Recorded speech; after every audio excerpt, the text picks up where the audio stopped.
بسم الله الرحمن الرحيم. السلام عليكم ورحمة الله وبركاته. الحمد لله رب العالمين، ولا عقبة للمتقين ولا عدوان إلا على الظالمين. أشهد أن لا إله إلا الله وحده لا شريك له، وأشهد أن محمدا عبده ورسوله. اللهم صل وسلم وبارك على نبينا محمد وعلى آله وأصحابه ومن تبعهم بإحسان ليوم الدين. أما بعد، اللهم آت نفوسنا تقواها وزكها أنت خير من زكاها، أنت وليها ومولاها. اللهم انفعنا بما علمتنا وعلمنا وزدنا علما، اللهم آمين.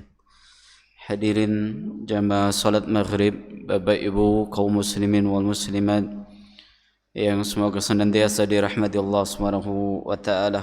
Alhamdulillah, pada kesempatan malam hari ini di edisi malam hari Rabu malam Kamis 11 Rajab 1444 Hijriah atau yang bertepatan dengan tanggal berapa? 4 Januari 2023. Dengan taufik dan izin Allah SWT, kita akan mempelajari sebuah tema, yaitu berkaitan dengan sesuatu yang banyak kita lakukan dan diyakini atau tidak, diakui atau tidak, perkara tersebut adalah perkara yang sangat harian di dalam kehidupan kita. Dan Allah SWT mengabarkan kepada kita akan hal itu di dalam firman-Nya. Ketika Allah berfirman, ya ibadi innakum tukhti'una bil-laili wan-nahar wa anna aghfiru dhunuba jami'an fastaghfiruni aghfir lakum. Dalam sebuah hadis yang diriwayatkan oleh Imam Muslim, Nabi sallallahu alaihi wasallam meriwayatkan dari Allah SWT sebuah firman-Nya, dan inilah hadis qudsi, ketika Allah mengatakan, wahai para hambaku, sesungguhnya kalian senantiasa berbuat dosa baik di waktu malam maupun di waktu siang, dan aku adalah zat yang maha pengampun dari semua dosa, maka mohonlah ampun kepadaku, niscaya akan aku ampuni kalian. Masalah dosa adalah sebuah perkara yang tentunya tidak bisa terlepas di dalam kehidupan kita. Seperti sabda Nabi sallallahu alaihi wasallam, kullu bani adam khata' wa khairul khata'ina tawabun. Setiap anak manusia dia punya potensi dan peluang berbuat dosa, dan yang terbaik di antara orang yang berbuat dosa adalah yang bertobat kepada Allah Subhanahu wa taala. Dan para ulama kita menjelaskan di antara hikmah kenapa Allah Subhanahu wa taala menciptakan ada yang namanya perbuatan dan perilaku maksiat adalah agar kita mengetahui bagaimana perlunya kita selalu memohon ampun kepada Allah. Karena jika seorang tidak merasa dirinya berbuat dosa, dia akan sombong dengan ketaatannya. Dia akan terjatuh di dalam dosa yang lebih besar, yaitu kesombongan. Maka pada saat kita menyadari bahwa kita makhluk yang lemah, ada banyak dosa yang kita kerjakan, baik yang kita sadari ataupun yang tidak kita sadari, disitulah kita akan mendekat kepada Allah, memohon ampunan kepadanya, dan itulah satu-satunya cara agar kita bisa selamat dari buruknya dosa yang kita kerjakan. Maka para hadirin yang rahmati Allah Ta'ala, mari pada kesempatan malam hari ini sejenak kita merenungi sembari menghadirkan hati kita semuanya guna bisa mengambil pelajaran dari materi yang satu ini, yaitu atharul ma'asi li nafsi wal mujtama', ya efek dosa yang akan berimbas kepada individu, kepada pelaku ataupun kepada lingkungannya.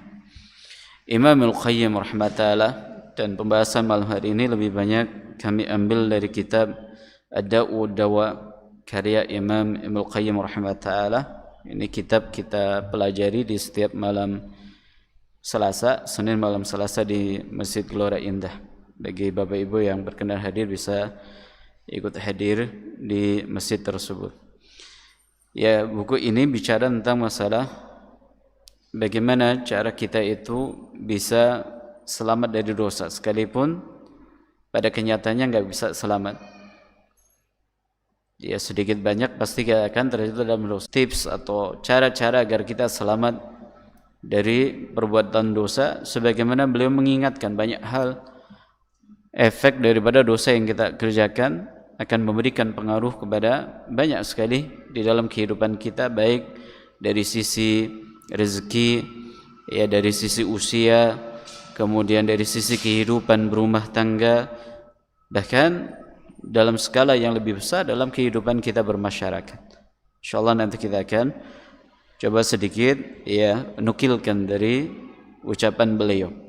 Kata Imam Al-Qayyim rahimahullah, "Yanbaghi an ya'lam anna adh-dhunuba wal ma'asi tadhur." Kata beliau, di antara perkara yang seharusnya diketahui oleh kita semuanya, bahwa yang namanya dosa dan juga kemaksiatan itu pasti akan menimbulkan kerugian. Dosa dan maksiat itu pasti akan menimbulkan kerugian. Dan itu sesuatu yang tidak mungkin tidak, pasti menimbulkan kerugian. Dan beliau memberikan contoh di sini banyak hal, kita nukil dua. Yang pertama, beliau mengajak kepada kita untuk berfikir, wahal fid dunya wal akhirah syarrun wada'un illa sababuhu dzunub wal ma'asi. Coba perhatikan kata beliau, ya, bagaimana dosa dan juga maksiat, bukankah yang menyebabkan adanya keburukan dan juga musibah yang terjadi di dunia dan juga di akhirat. Jadi yang menyebabkan adanya keburukan dan juga petaka dalam kehidupan kita itu tidak lain adalah dosa dan juga maksiat. Bahkan beliau menjelaskan hal ini berlaku di dunia maupun di akhirat. Kata beliau, "Famal ladzi ukhrija abawaini minal jannah." Coba perhatikan, bukankah dosa dan juga maksiat yang menyebabkan ayah dan ibu kita, yaitu Nabi Adam dan istrinya Hawa, dikeluarkan dari surga? Dikeluarkan dari surga, melakukan satu dosa di surga.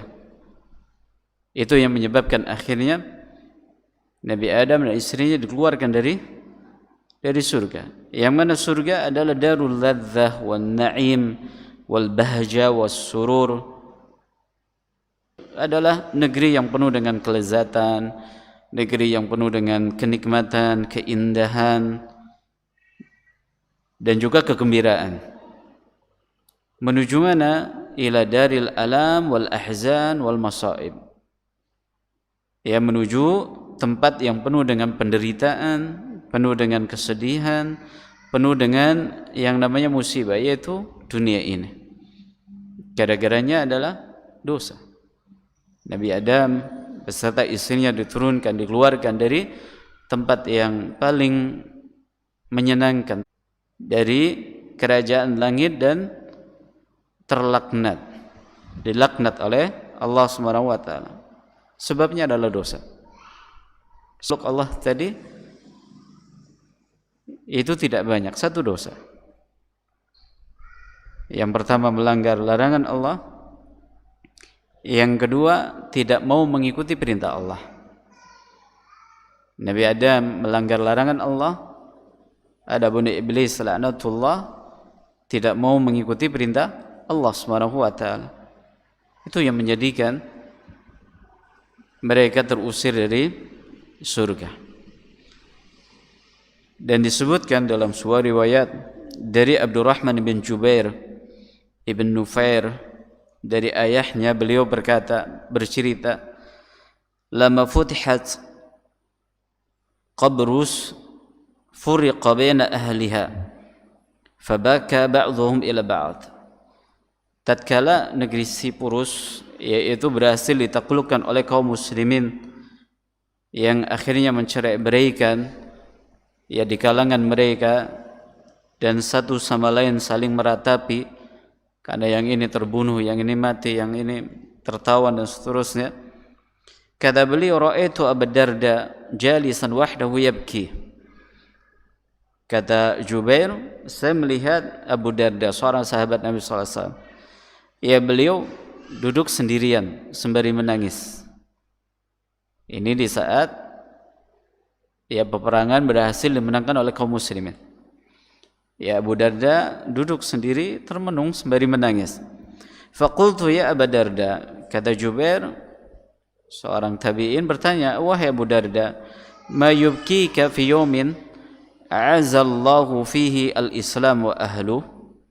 Wahai Abu Darda, apa yang membuat anda menangis di hari Allah telah memuliakan Islam dan juga kaum muslimin dengan berhasil ya menaklukkan negeri kafir? Apa yang menyebabkan anda menangis? Nah, ini menjelaskan kepada kita bahwa level ketakwaan yang dimiliki oleh seseorang akan membuat semakin orang lebih paham daripada yang lain. Kayak seperti sahabat Abu Bakar As-Siddiq radhiyallahu ta'ala anhu. Ya, ketika Nabi sallallahu alaihi wasallam mengabarkan bahwa ada hamba yang diberi pilihan antara apa yang ada di sisi Allah dengan air susu, maka hamba tersebut memilih apa yang ada di sisi Allah. Maka sahabat Abu Bakar menangis. Ya, menangis akan hal itu. Di saat para sahabat tidak paham apa yang dimaksud oleh sabda Nabi sallallahu alaihi wasallam. Ketika ditanya setelah wafatnya Nabi sallallahu alaihi wasallam, maka ditanya, kenapa anda menangis waktu itu? Karena beliau paham bahwa ini sudah menandakan dekatnya ajal Nabi sallallahu alaihi wasallam. Seperti itu ketakwaan Bapak Ibu. Jadi semakin orang bertakwa kepada Allah, dia akan semakin paham, dia akan semakin mengetahui baik tentang hakikat dunia, dia akan semakin mengetahui tentang nyatanya kehidupan akhirat, dia akan semakin paham tentang siapa Allah dan seterusnya. Maka Abu Darda menangis. Ketika ditanya, maka beliau bertanya, waihaq ya Jubair, duhai celaka wahai Jubair, ma ahwanul khalqi 'ala Allah. Ya, betapa hinanya makhluk di sisi Allah, di mata Allah.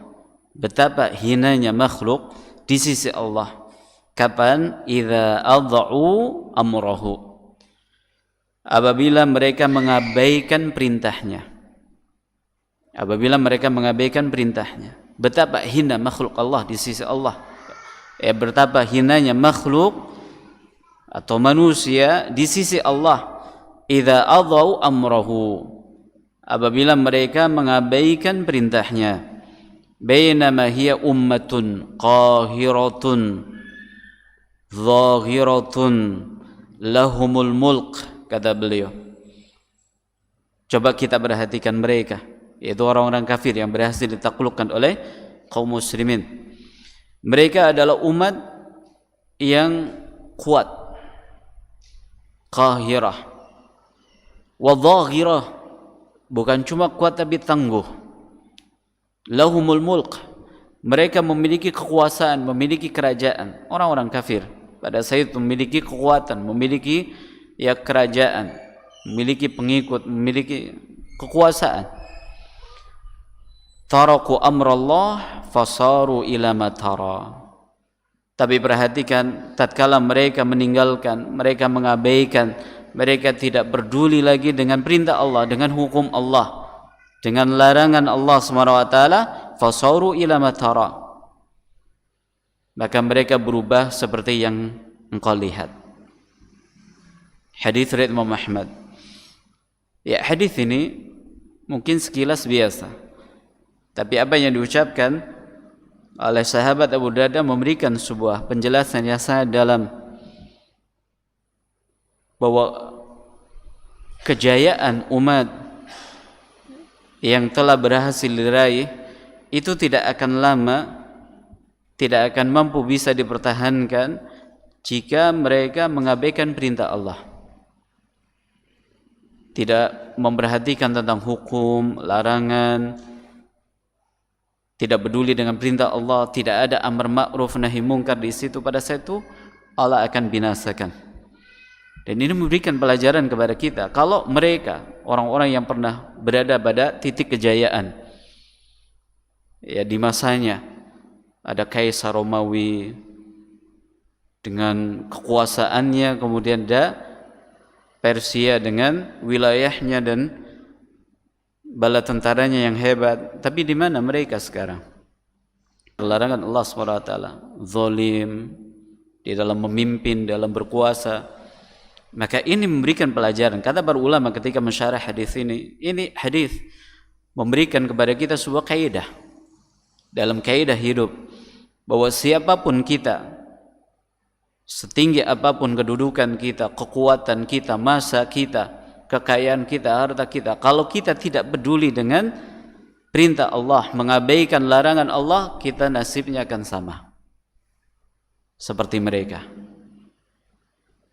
Ahwan 'ala Allah, kita akan menjadi orang yang hina dina di sisi Allah SWT, akan binasakan. Mungkin kita pernah ya menjadi orang yang terhebat, terkaya, tapi pada saat kita ya tidak mengindahkan aturan Allah, halal haram tidak dipedulikan, bahkan mungkin lebih banyak menghalalkan segala cara, maka nasibnya kita akan sama seperti mereka. Ini yang dikatakan oleh para ulama, ini kaidah. Seperti halnya kaum muslimin pernah mengalami kejayaan di masa-masanya, tapi kita lihat bagaimana kondisi sekarang, menjadi bulanan musuh. Bahkan kita lihat bagaimana kaum muslimin dicincang di negeri mereka, kita enggak mampu berbuat apa-apa, ditindas, dibunuh, dibakar hidup-hidup. Kita mampu apa? Padahal dahulu ketika ada satu muslim saja ditumpahkan darahnya, habis mereka. Siapa yang habis? Yang melakukannya. Itu di masa di mana Islam jaya. Tapi sekarang bagaimana kondisinya? Seperti yang kita saksikan. Ada kasus di Rohingya, ada kasus di Palestina, dan banyak kasus di Suriah, di Irak. Bagaimana ahlu sunnah banyak dibunuh oleh musuhnya. Tapi kita mampu apa di sini? Hanya doa yang kita miliki, hanya support dari materi sedikit yang bisa kita berikan kepada mereka, enggak lebih daripada itu. Kemana kejayaan Islam? Disebutkan dalam hadis Nabi sallallahu alaihi wasallam, ya apabila umat mereka itu lebih senang dengan pertaniannya, dengan peternakannya, dan mereka lebih gemar dengan transaksi ribanya. Transaksi riba, kalau kita perhatikan di masa kita, banyak sekali. Maka kata Nabi sallallahu alaihi wasallam, yang menyebabkan akhirnya meninggalkan jihad fisabilillah, sallallahu alaikum dhullan, Allah timpakan kepada kalian kehinaan. Jadi yang menimpakan kehinaan kepada umat Islam di masa sekarang, sekali lagi bukan karena kehebatan semata dari musuh, kekuatan militer mereka, konspirasi mereka, bukan semata itu, tapi sallallahu alaikum dhullan, Allah yang menimpakan kehinaan kepada kita. Bagaimana solusinya? La yanzi'uhu, kata Nabi sallallahu alaihi wasallam, kehinaan tersebut tidak akan diangkat di tengah kalian hatta tarji'u ila amri dinikum, hingga kalian kembali kepada agama kalian. Itu solusinya Bapak Ibu. Kita kembali kepada agama kita. Bukankah sekarang Ya, banyak yang menyeru dan mengajak, ayo kita kembali kepada agama kita. Ya betul. Cuma yang menjadi masalah, agama yang diinginkan oleh para penyeru tersebut, agamanya siapa? Ada agama yang berbalut partai, ada yang kelompok, ada yang ormas, ada yang organisasi, ada yang yayasan. Itu merek yang dijual. Lalu bagaimana hasilnya? Ternyata saling cakar juga, saling cakar di sana sini.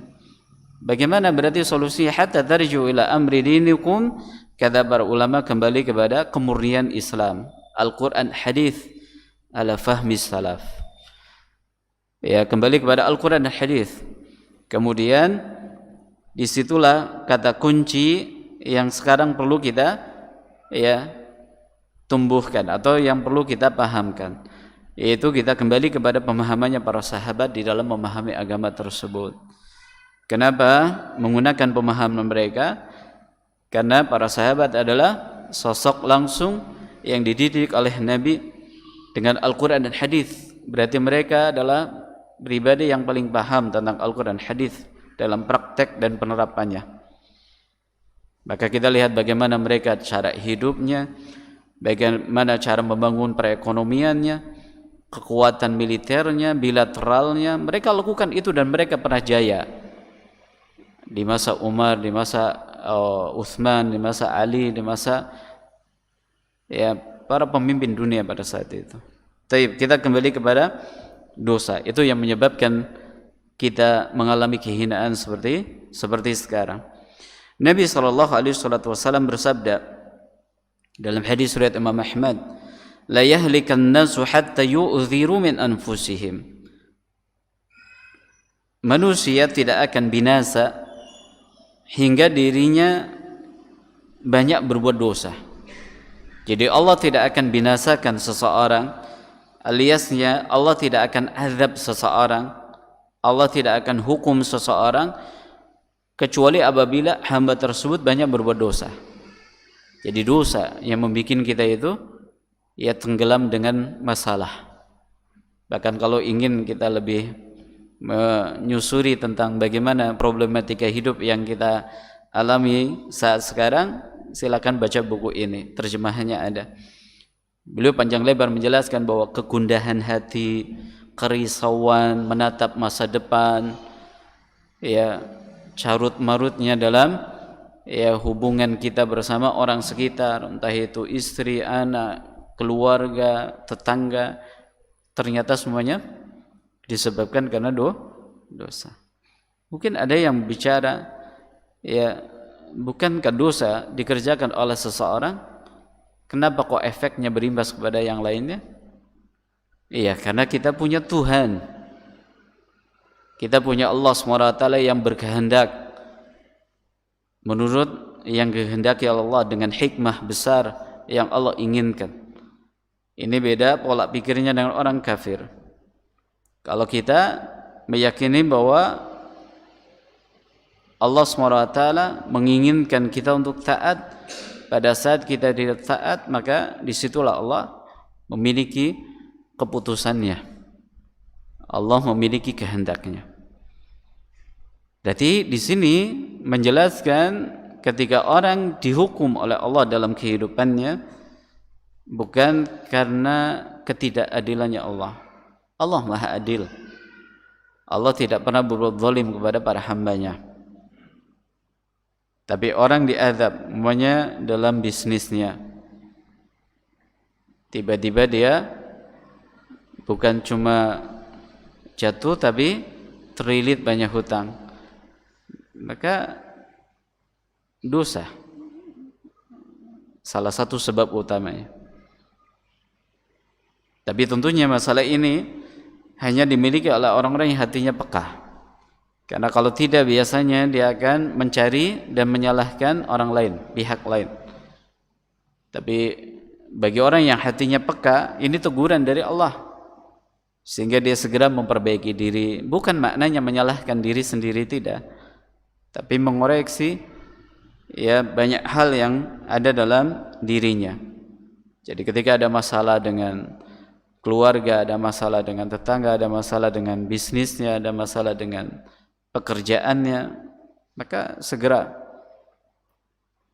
kita melakukan introspeksi diri, bisa jadi dosa yang kita kerjakan. Dahulu ada seorang ulama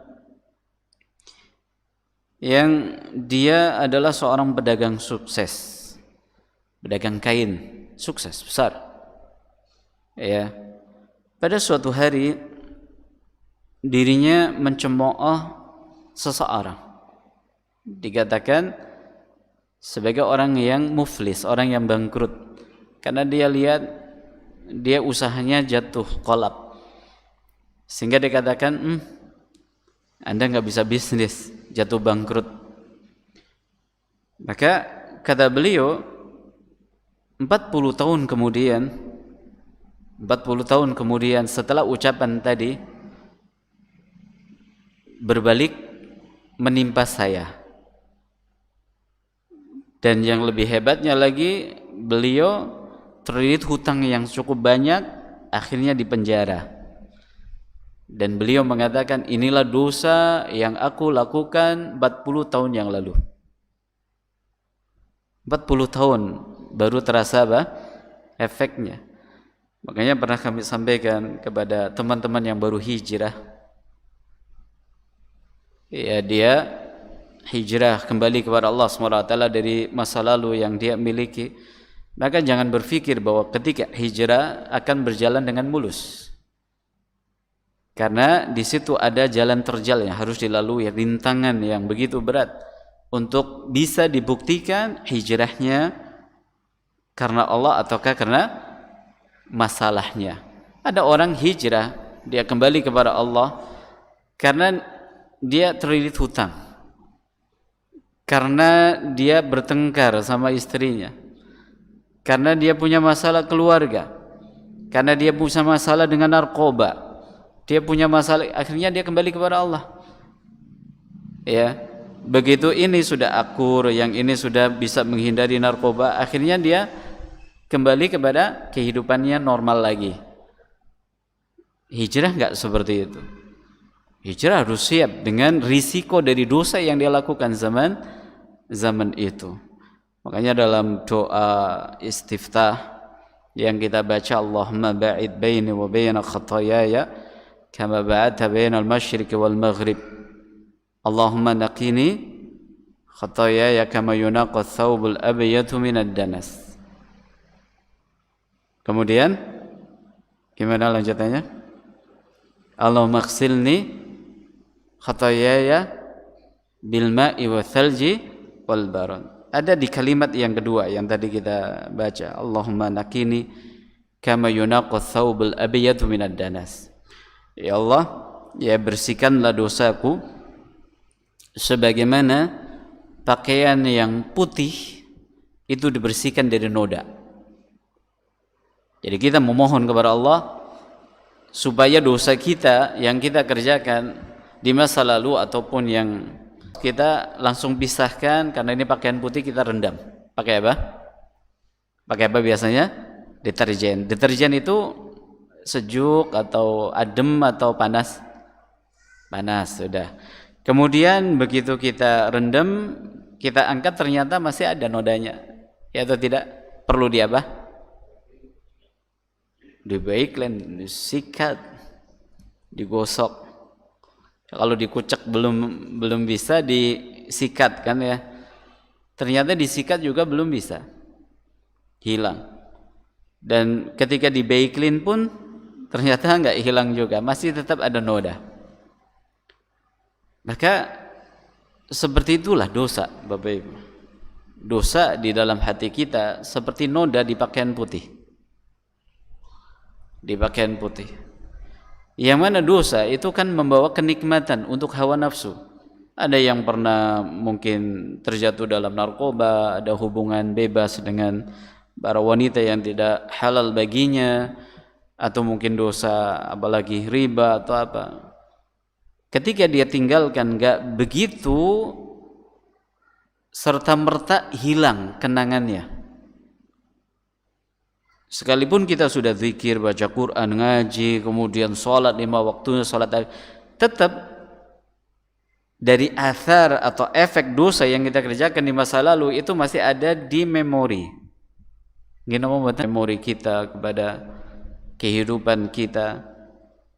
Makanya tentunya kita setelah mendengar ini tidak bermudah-mudahan. Sekali lagi, kita bukan makhluk yang dibikin maksum oleh Allah. Yang maksum adalah para nabi. Mereka sosok yang dijaga dari kesalahan. Adapun kita makhluk yang banyak berbuat dosa. Tapi bukan maknanya kita pasrah dengan apa yang telah ditetapkan oleh Allah. Tapi kita berusaha meminimalisir dosa yang kita lakukan. Jangan sampai kita berbuat dosa untuk yang sama. Untuk yang sama.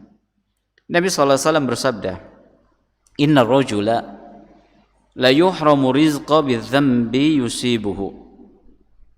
Sungguh seseorang benar-benar akan terhalangi dari rizki karena dosa yang dilakukannya.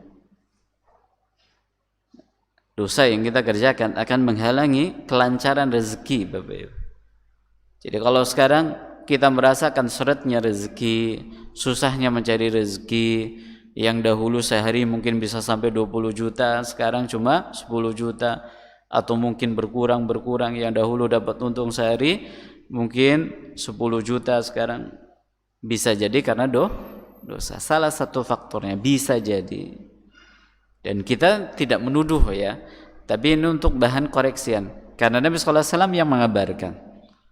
Ini bukan maknanya kita menuduh kepada orang yang rezekinya seret karena banyak dosa, tidak. Tapi Nabi SAW yang mengabarkan, "Inna rajula," sungguh seseorang, "la yuhramu." Di sini ya kalau kita belajar bahasa Arab, di situ ada ada 2 taukid. Ada lam taukid, ya, kemudian ada wawu qasam yang disembunyikan. La yuhramu, benar-benar pasti akan dihalangi rezekinya. Bidzambi yusibu, bi di sini memiliki makna sababiyah. Artinya dengan sebab, bukan karena orang lain, tapi karena sebab dosa yang kita kerjakan. Karena sebab dosa yang kita kerjakan itu yang diajarkan oleh Al-Quran dan Hadis. Bagaimana kita dididik ya oleh Al-Quran dan Hadis, Bapak Ibu, untuk bermental mau mengakui kesalahan. Jangan menjadi orang yang mentalnya suka mencari kambing hitam. Ini ya gara-gara istri saya, ini gara-gara ya pesaing bisnis saya, ini gara-gara karyawan saya nggak mampu, nggak becus. Tidak. Seorang muslim dia punya karakter mau mengakui kesalahannya. Ada seorang ulama di sini juga dinukil. Dia mengatakan, tidaklah aku mengetahui efek daripada dosa yang aku kerjakan dari karakter yang buruk yang saya jumpai dari istri dan pembantu serta kendaraan yang aku miliki. Insyaallah. Ini kepekaan. Dan kita perlu tumbuhkan itu. Itu yang tadi saya sampaikan, kita harus punya mental mau mengakui kesalahan. Ya. Imam Abu Hanifah diriwayatkan pernah pada suatu ketika menyampaikan pengajian, dan pengajian beliau adalah pengajian para ulama, sehingga bukan pengajian seperti ini tapi diskusi lebih banyak. Ketika ada masalah yang beliau tidak pahami dalam diskusi tersebut, ada masalah yang tidak sampai bisa terpecahkan jawabannya, maka beliau istighfar. Beliau beristighfar sembari mengatakan, ini gara-gara dosa yang aku kerjakan. Itu para ulama kita. Tidak menyalahkan ya gara-gara ya jamaah saya nih. Ya, akhirnya saya nggak paham, tidak. Tapi gara-gara dosa yang aku kerjakan. Sama seperti ulama tadi mengatakan, tidaklah aku berbuat dosa kecuali saya akan dapati perubahan perangai dari istri. Mungkin jadi ketus, mungkin jadi susah diatur, mungkin jadi gara-gara dosa yang aku kerjakan, menyebabkan istriku perangainya berubah, menyebabkan pegawaiku menjadi menjadi berubah sampai kendaraan. Jadi kalau kita punya kendaraan rewel, bisa jadi karena dosa. Bisa jadi karena dosa. Karena dosa yang kita lakukan. Maka mari coba kita lihat, dosa apa yang kita kerjakan. Oh, mungkin kita menzalimi tetangga. Oh, mungkin kita yang melakukan larangan ini dan itu. Oh, mungkin kita kemarin habis melaknat orang. Ya. Dan dosa yang paling sering kita lakukan adalah dosa lisan. Baik yang kita sadari ataupun yang tidak kita sadari. Apalagi dengan adanya media sosial, dengan komen-komen yang kita berikan. Mungkin kita kadang merendahkan orang tanpa sadar, ya, dengan komen yang kita ya berikan. Atau mungkin kita merendahkan orang, menghina orang, melaknat orang, menuduh orang tanpa bukti. Atau sampai dalam bentuk share berita yang hoax. Itu kan dosa. Itu kan dosa. Maka jangan berkata ketika kita mendapatkan masalah hidup yang begitu hebat, kemudian kita mengatakan, ya Allah, kenapa ujiannya begitu berat? Dosa apa yang aku kerjakan? Masya Allah. Ada sebagian orang seperti itu. Karena dia rajin sholat, dia rajin ngaji, baca Quran. Begitu ditimpa masalah hebat dalam kehidupannya, entah di keluarganya, entah di ekonominya, dia mengatakan, ya Allah, dosa apa yang aku kerjakan? Ini berarti menunjukkan kurang apa? Kurang peka. Kurang peka. Nah, kita seorang muslim harus lebih peka. Dan kita dididik tadi untuk menjadi sosok yang mau mengakui kesalahannya sendiri daripada menyalahkan orang lain. Bermental yang mau mengakui kesalahan sendiri. Di zamannya Imam Hasan Basri rahimahullah ta'ala terjadi perkara yang hebat, yaitu adanya seorang penguasa yang lalim yang bernama Hajjaj bin Yusuf Ats-Tsaqafi. Mungkin Bapak Ibu pernah mendengar nama ini. Yang mana di dalam menjalankan pemerintahannya ya semena-mena, kejam, zalim. Bahkan banyak darah para ulama yang ditumpahkan. Maka pada saat itu ada seseorang yang mengumpulkan massa berniat untuk memberontak. Berniat untuk memberontak. Ini penguasa zalim, lalim, ya mari kita gulingkan saja. Sebelum mereka melakukan aksinya, mereka datang kepada Imam Hasan Basri, seorang ulama ya yang hidup di masa fitnah itu. Konsultasi, disampaikan masalahnya seperti ini dan beliau paham. Maka beliau mengatakan, innal fitnah ma hiya ila uqubatun minallah 'alan nas.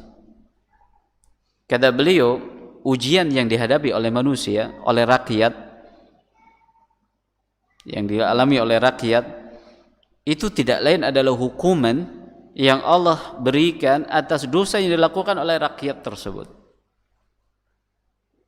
Jadi jangan sampai kita itu selalu menuntut kepada pimpinan kita, menyalahkan pimpinan kita, lalu kita enggak mengoreksi diri kita. Kita seakan-akan menjadi manusia suci, pemimpin kita yang bobrok. Itu bukan karakter seorang muslim. Jadi bisa jadi kita dipimpin oleh penguasa yang tidak berpihak kepada umat karena dosa yang kita lakukan. Dan jangan sekali lagi berkata dosa apa yang kita kerjakan. Banyak sekali dosa yang kita lakukan, Bapak Ibu. Kita lihat salah satu dosa yang kita lakukan adalah tidak adanya amar ma'ruf nahi mungkar. Ketika kita lihat ada kemungkaran terjadi di tengah keluarga kita, di tengah keluarga besar kita nggak mampu mengingkari, itu dosa. Salah satu dosa. Ya. Dan Nabi SAW bahasakan kita hidup bermasyarakat seperti naik perahu besar. Naik perahu besar di tengah lautan dengan gelombang laut yang begitu besar. Kemudian yang namanya orang naik perahu, ada yang di atas, dak atas, ada dak bawah, ada yang paling bawah. Kemudian dak yang paling bawah, kalau ingin sesuatu dia harus naik ke atas. Ketika ingin air ngambil ke atas, maka ada yang memiliki ide, kalau kita dan kita mengganggu orang yang ada di atas kita, naik turun, sedangkan air ada di bawah kita, kita lubangin aja dikit, air akan keluar. ini kan ide yang brilian ya. Ya, ini ide yang bagus.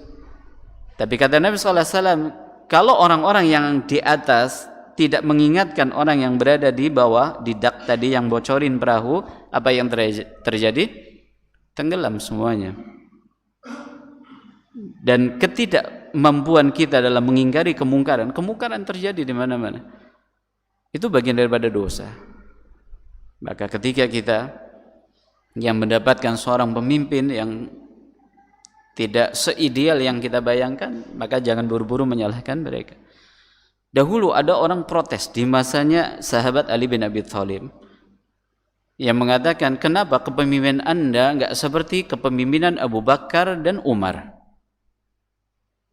Kenapa kepemimpinan kalian tidak, kepemimpinan Anda, ini mengatakan kepada Ali bin Abi Thalib radhiyallahu anhu, enggak seperti kepemimpinan Abu Bakar dan Umar yang penuh dengan keadilan dan seterusnya. Maka kata Ali bin Abi Thalib, karena dahulu yang menjadi rakyatnya, di situ akan muncul seorang pemimpinnya. Jadi pemimpin adalah gambaran daripada rakyat. Mohon maaf ini jadi larinya ke sana. Tapi setidaknya ujian yang kita rasakan dalam kehidupan sekarang, mungkin ada BBM, mungkin ada ekonomi yang tidak lain karena dosa yang dilakukan oleh kita. Dan hukuman Allah, Bapak Ibu, jika diturunkan akan menimpa siapapun tanpa terkecuali. Disebutkan ana malakan umira ayakhsifa biqaryah. Disebutkan dalam riwayat, tapi riwayat ini lemah. Ada seorang malaikat yang diberi tugas oleh Allah untuk membinasakan suatu kampung. Yang membinasakan suatu kampung. Faqala ya Rabbi, inna fiha fulanan abid. Maka malaikat tersebut berkata kepada Allah, minta penjelasan, ya Allah, sesungguhnya di kampung tersebut ada seorang yang rajin ibadah. Ada orang yang rajin ibadah. Maka fa'auhallahu ilaihi an-nabihi fabda. Maka Allah berfirman kepada malaikat tersebut, dari orang tersebutlah dimulai azab. Dari orang tersebutlah dimulai azab. Fa innahu, maka Allah menjelaskan, lam yata'ammar wajhuhu fiyya sa'atan qat. Karena orang tersebut yang ahli ibadah, dia tidak peduli, dia enggak memiliki kecemburuan dengan hukum Allah, dengan larangan Allah, dengan perintah Allah yang diterjang. Ini lihat bagaimana dosa memberikan efek kepada binasanya suatu negeri. Jadi jangan berpikir bahwa kesolehan pribadi yang dimiliki oleh seseorang ketika dia tidak peduli dengan lingkungan yang tidak baik, itu tidak memberikan pengaruh. Memberikan pengaruh. Makanya harus ada amar ma'ruf nahi mungkar. Ingatkan. Dan ketika kita bicara amar ma'ruf nahi mungkar, Bapak Ibu, tugas kita adalah menyampaikan. Masalah mereka menerima atau tidak, itu sudah antara dia dengan Allah SWT. Kayak seperti kisah Bani Israel. Ketika mereka dilarang menangkap air, ya di hari Sabtu mereka pasang jaring, hari Jumat, hari Sabtu ibadah, hari Ahadnya diambil ikannya. Di situ ada beberapa golongan, ada yang mengingkari. Ketika diingkari pun ada orang yang mengingkari. Itu bisa dilihat ya dalam Al-Quran. Ya. Kemudian bagaimana yang terjadi? Allah SWT binasakan mereka semuanya, dirubah menjadi ya kera dan babi, kecuali orang-orang yang mengingkari kemungkaran. Seperti itu. Jadi ya, hukuman Allah jika diturunkan akan menimpa siapapun tanpa terkecuali. Maka kita harus punya peduli. Ya, ini enggak benar, ini ya diluruskan. Dan dosa jika dikerjakan itu akan semakin memberatkan langkah hidup kita. Akan menjadi penghalang dari semua kebaikan yang diharapkan. Itu dosa. Dan bila didapatkan, artinya kita mendapatkan kebaikan, bukan kabar gembira yang membahagiakan, namun hanya azab yang tertunda. Jadi ketika ada orang berbuat dosa tapi sukses, maka itu bukan kabar gembira, Bapak Ibu. tapi itu azab yang tertunda, diistilahkan dengan istidraj. Istidraj, dilulu oleh Allah SWT dengan kenikmatan, tapi azabnya akan jauh lebih keras. Ya Allah taala alam shawab. Ya mudah-mudahan ya apa yang kita dengar dan kita simak pada kesempatan hari ini membuka hati kita untuk tidak bermain-main dengan dosa, tidak menganggap remeh perbuatan dosa, akan tapi kita ya senantiasa berusaha untuk menjauhi dari yang namanya dosa, sekalipun itu sesuatu yang tidak mungkin bisa kita hindari sama sekali. Tentu ada dosa, tapi kita punya sebuah kunci, yaitu banyak bertobat kepada Allah, istighfar kepada Allah Subhanahu wa taala. Wallahu taala alam bissawab. Kita tutup dengan baca doa kafaratul majelis. Subhanakallahumma wa bihamdika asyhadu an la ilaha illa anta astaghfiruka wa atubu ilaik. Assalamualaikum warahmatullahi wabarakatuh.